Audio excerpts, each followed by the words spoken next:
Injection दिल्यामुळे लाली समोर आला डॉक्टर अजित कुमार देव आणि त्यात लालीचे बाबाही घरी पोहोचतात आणि जो काही गोंधळ होतो. नमस्कार मित्रांनो, ह्या मालिकेच्या आजच्या भागामध्ये आपण बघणार आहोत.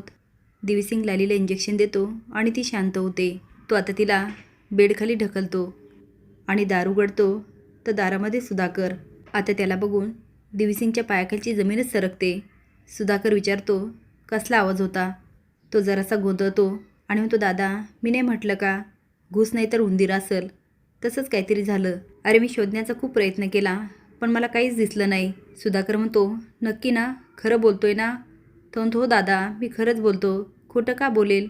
बरं चल आपण जेवण करून घेऊया. पुन्हा जेवायला जातात. आप्पा म्हणतात, काय रे कसला आवाज होता? देवीसिंग म्हणतो, काही नाही आप्पा, जेवा जेवा.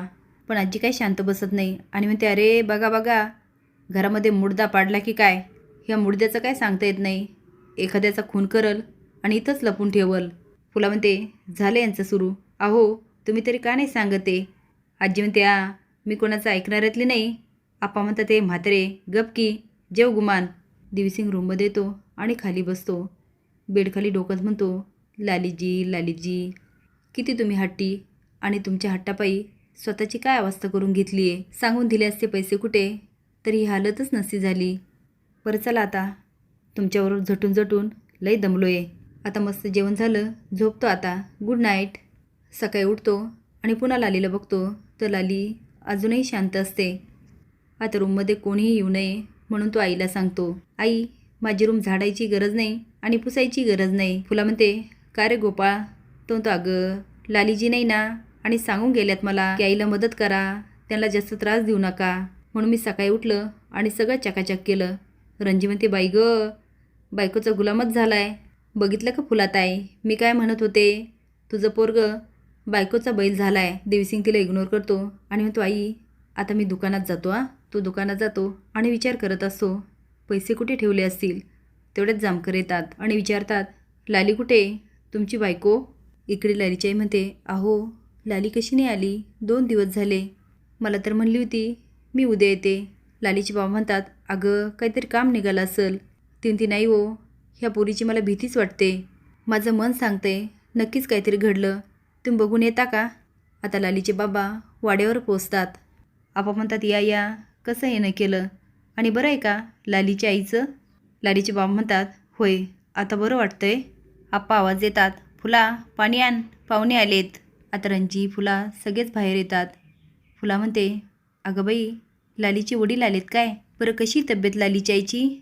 त्यासनी बरं वाटतंय ना? लालीचे बाबा म्हणतात, होय पण लाली? आता लाली म्हटल्यावर सगळे शॉक होतात. रंजी तर कानटाव करून बघायला लागते. फुला म्हणते, लाली म्हणजे? ते म्हणतात, नाही म्हणजे 2 दिवस झाले लाली घरला आली नाही म्हणून काळजी वाटली. नाही म्हणजे ती तिच्या आईला सांगून गेली होती उद्या येते म्हणून आणि आलीच नाही. फुला म्हणते, अहो लाली तर तुमच्याकडंच आहे. आप्पा म्हणतात, काल रातच्यालाच गेली ती.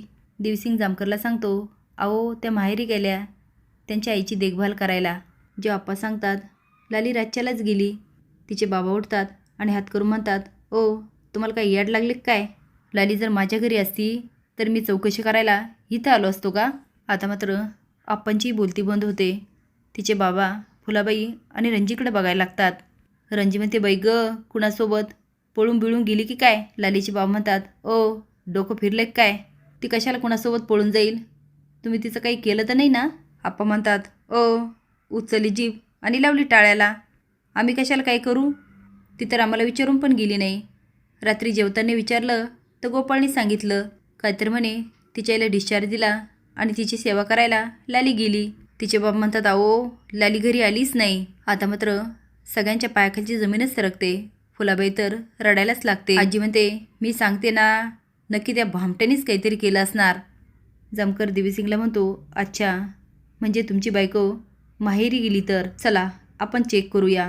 तुमच्या फोनवरून त्यांना एक फोन लावा. तो जाऊ दे ना जामकर साहेब, त्यांची आई आजारी आहे, त्या सेवा करीत असतील, उगाचच आपल्या फोनचा त्यांना कशाला त्रास. पण जामकर चांगलीच फिरकी घेत असतात आणि म्हणतात, फोन लावा. आता देवीसिंग फोन तर घेतो पण त्याची काही हिंमत होत नाही.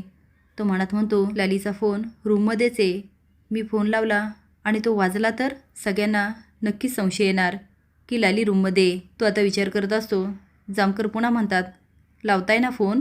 तुम्हाला नसेल जमत तर मी लावतो, द्या इकडे फोन. आता मात्र देवीसिंगकडे काही पर्याय राहत नाही. तो फोन करतो आणि फोन वाजायला लागतो. फुला म्हणते, हा तर लालीचाच फोन आहे, पण इथं कसा ठेवला? आता बघूया त्या रूममध्ये लाली आहे की देवीसिंगने तिचंही काही केलं.